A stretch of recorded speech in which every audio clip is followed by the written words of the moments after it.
다음 주말에 시간 되면 어디 가까운 데라도 데리고 가줄래요?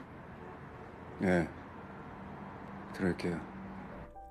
Kemudian tibalah waktu yang dijanjikan. Cholmin menunggu Junghwa di depan kamar apartemennya sambil membawa seekor anak anjing. Saat Junghwa keluar, dia langsung menyerahkan anak anjing itu padanya. 매일 혼자 있지 말고 얘라도 같이 있으라고요. 그러면 맹동원 되는 거예요. Cholmin mengajaknya ke suatu danau.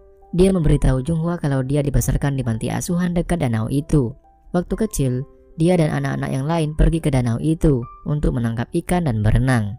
Tapi panti asuhan itu tenggelam karena banjir.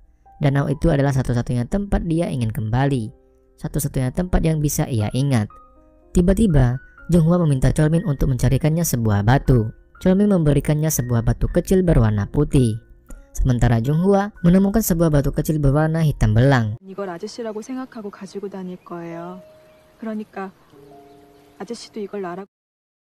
Junghwa menyerahkan batu putih pada Cholmin dan menggenggam tangan Cholmin. Cholmin tersenyum dan balas menggenggam tangan Junghwa. Dan sepertinya semenjak itu mereka mulai berpacaran.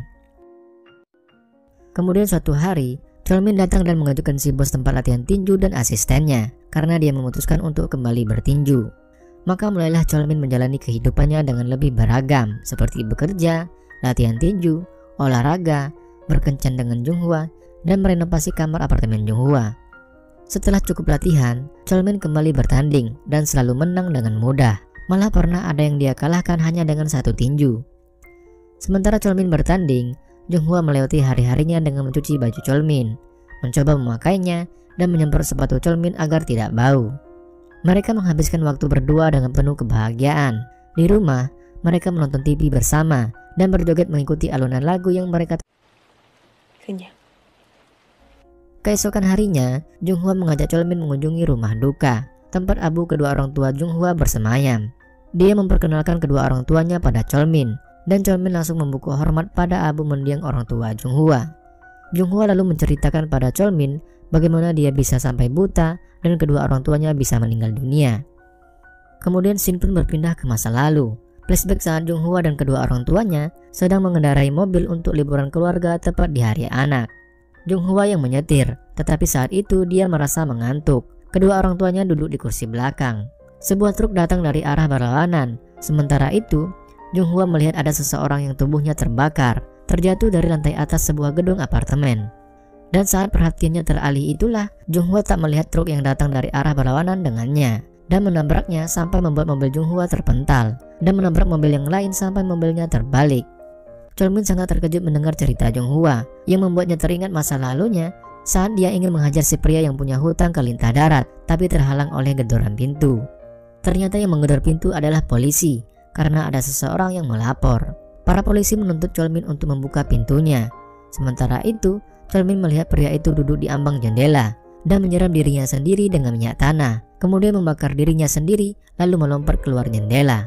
Cholmin berusaha menyelamatkannya, tapi api itu menjalar ke tangannya dan membuatnya terpaksa melepas pria itu. Dan tepat setelah si pria itu terjatuh, Cholmin melihat sebuah kecelakaan mobil yang membuat sebuah mobil terpental sampai terbalik. Dan di dalam mobil itu, Junghwa melihat pandangan matanya mulai mengabur. Di tempat latihan tinju, Cholmin menangis, menyadari kalau dialah yang telah membuat Junghwa kecelakaan dan orang tuanya meninggal. Cholmin meninju bantal tinjunya tanpa pelindung sampai membuat tangannya lecet. Dia duduk dan menangis sendirian di tempat latihan tinju yang gelap. Dia pulang dan menemukan rumahnya berantakan. Dia khawatir dan langsung memanggil Junghwa, tapi cuma ada anjingnya di rumah. Dia berlari ke sebuah rumah sakit dan menemukan Junghwa sedang duduk setelah tangannya diobati. Cholmin datang menemui dokter mata yang memberitahunya kalau mata Junghwa tidak bisa melihat karena kornea matanya cedera. Tapi kalau Junghwa terus membiarkan matanya seperti itu, dia bisa kehilangan penglihatannya selamanya. Sementara itu Junghwa di rumah merasa setitik cahaya yang selama ini masih bisa dilihatnya jadi semakin mengabur. Cholmin datang ke sebuah klub malam untuk menemui Min Tae-sik yang terkejut sendiri karena tiba-tiba Cholmin menghubunginya. 꺼주라. 얼마나? 3천만 원. 언제까지? 급하다. Sebelum Cholmin pergi, Tae-sik memberinya sebuah solusi yang menghasilkan uang banyak dalam keadaan terdesak. Cholmin pun membujuk Junghwa untuk melakukan operasi. Dokter bilang kalau kornea mata bisa dibeli dari Amerika. Kau tahu tentang semua ini kan? Kenapa kau tidak pernah bilang padaku? Tanya Cholmin. Dari mana kita bisa dapat uang sebanyak itu? Kata Junghwa. Cholmin pun berbohong kalau dia punya tabungan. Padahal sebenarnya dia tidak punya tabungan sebanyak itu. Kemudian Cholmin menemui seorang bos mafia yang memperingatkannya kalau apa yang akan dilakukannya nanti akan sangat berbahaya. Tapi Cholmin meyakinkannya kalau dia akan mampu menanganinya. Si bos mafia memberinya uang muka dan sebuah HP. Si bos mafia memberitahunya kalau pertandingan yang akan dilakukannya nanti sebenarnya tidak terlalu berbeda dari pertandingan biasa. Hanya saja mereka tidak boleh ketahuan oleh pemerintah Thailand karena mereka bisa terlibat masalah besar kalau sampai ketahuan. Setelah itu, Cholmin membuang semua barang-barangnya dari apartemen Junghwa. Dia teringat peringatan bos mafia kalau orang-orang itu sampai menemukan kerabat atau kekasihnya, maka mereka pasti akan melukainya. Cholmin membakar semua barang-barangnya termasuk KTP-nya. Keesokan harinya, Cholmin mengantar Junghwa masuk ke ruang operasi. Junghwa mengucapkan sampai jumpa padanya, dan Cholmin membalasnya dengan kata yang sama. 어디 안 갈 거지? 밖에 있을 거지? 갈 데도 없어.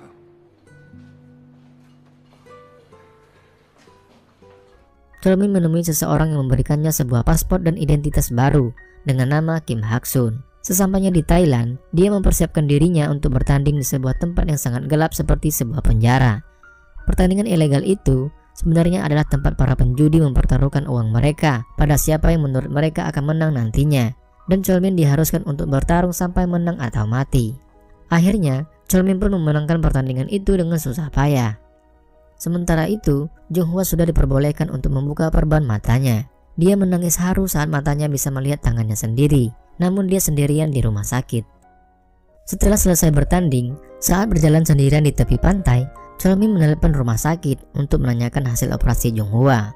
Pihak rumah sakit memberinya sebuah kabar baik, dan Cholmin banyak-banyak mengucapkan terima kasih setelah mendengar operasinya berhasil. Cholmin lalu ditelepon oleh seseorang yang menanyakan apakah dia sudah sampai ke Korea. Cholmin pun mengiyakannya, juga memberitahu orang itu kalau dia sedang berada di tepi pantai. Dan tepat setelah teleponnya terputus, sebuah mobil tiba-tiba mengebut ke arahnya dan menabraknya. Saat melihat Cholmin masih hidup, para penjahat itu menusuk punggungnya dan mengambil berliannya. Mereka memberi isyarat pada bos mereka yang sedang berada di mobil kalau mereka sudah menemukan berliannya, dan si bos mengangguk pada mereka. Dan mereka sepertinya ingin benar-benar menghilangkan jejak dengan menusuk Cholmin sekali lagi. Sebuah mobil datang dari arah berlawanan. Para penjahat itu langsung mengurungkan niatnya untuk membunuh Cholmin dan kembali ke mobil mereka untuk melarikan diri, dan meninggalkan Cholmin tergeletak di jalan dan berdarah. Dan bos kedua penjahat itu ternyata adalah Tae-sik. Junghwa melakukan pemeriksaan mata sebelum dia diperbolehkan pulang. Namun perhatian utamanya bukan kesehatan matanya sendiri, tapi kabar tentang Cholmin. Junghwa bahkan mendatangi polisi untuk melaporkan hilangnya Cholmin. 이번 주까지 짐 안 빼면은 나도 어쩔 수가 없어.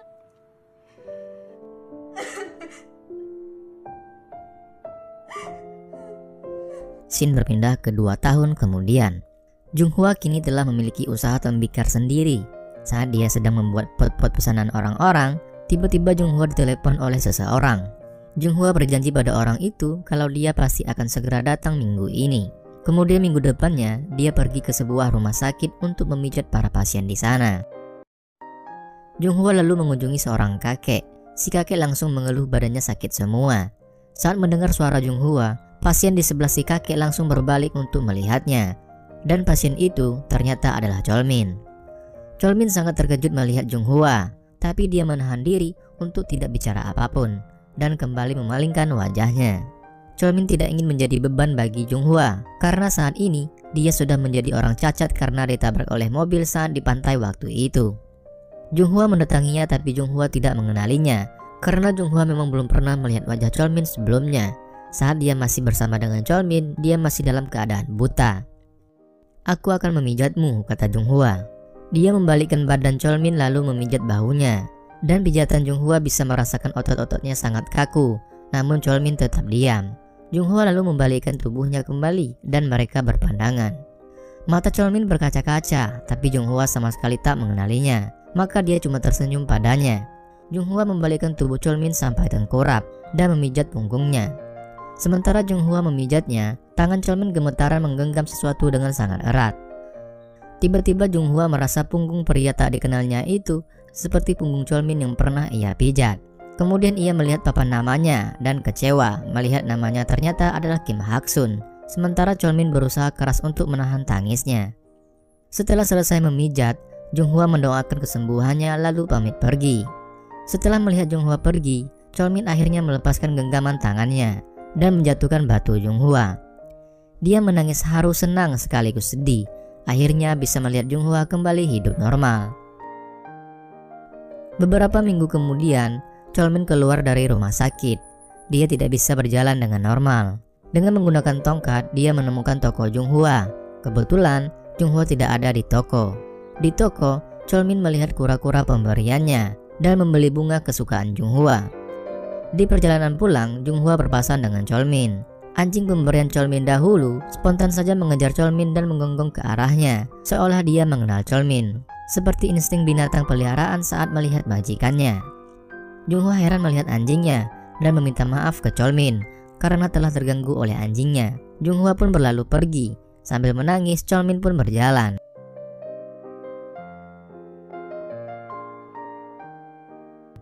Junghwa balik ke toko karena dompetnya ketinggalan dan mempertanyakan tentang kura-kura peliharaannya. Temannya bingung karena setahunya kura-kura itu ada di tempatnya. Anjing tersebut tetap menggonggong ingin keluar mengejar Cholmin.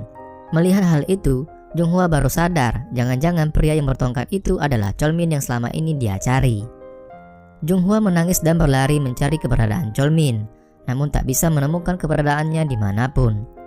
Sementara itu, Cholmin sudah turun ke stasiun kereta bawah tanah. Junghwa pun terduduk di tepi jalan dan menangis.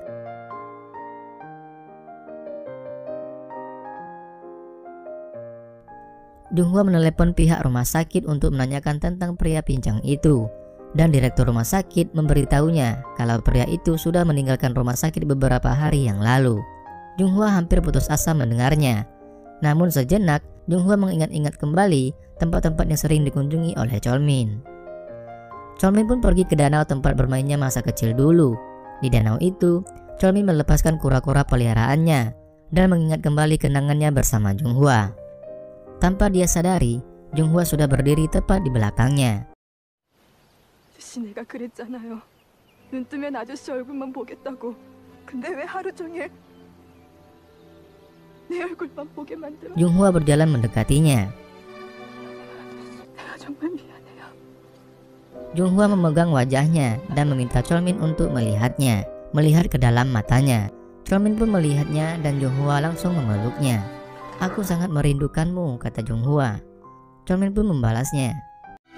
정아야, 사랑한다. Film pun berakhir dengan happy ending, di mana kedua tokoh utama ini bertemu kembali setelah berpisah 2 tahun.